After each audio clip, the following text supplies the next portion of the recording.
Tara, samahan nyo kami sa aming biyahe papuntang Morong Bataan para kumain sa Loleng's Huchuan. So, first time namin makakakain ng huchu sa Loleng. So, binidyohan na namin ang moment na to. Let's go!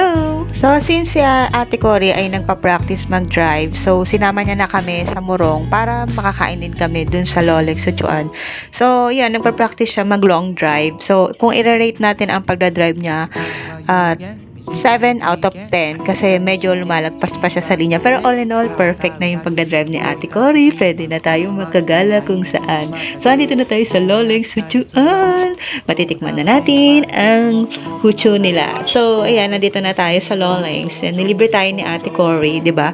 Sinama na nilibre pa. So sayang nga, pwede pala magdikit ng mga sticker dyan. So di tayo nakapagdikit ng SJ Press na sticker, sayang naman. So ayan, for the waiting na tayo dyan. So, ang pangit na kuha namin dyan kasi against the light. At ito na ang huchu.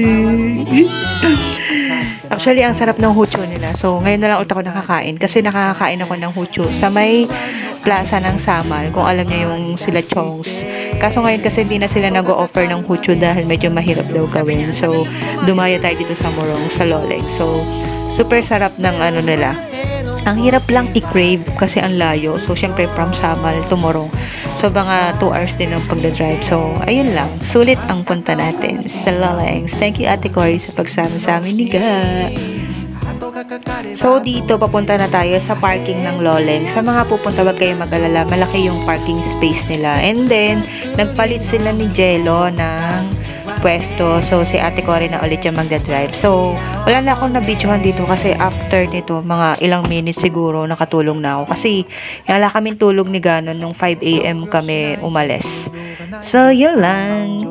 Ayan, kung makikita nyo din, ganda-gandahan lang ang ate mo. So, after nito, nakatulog na kami. So, thank you Ate Cory sa safe drive and sa treat and more gala to us.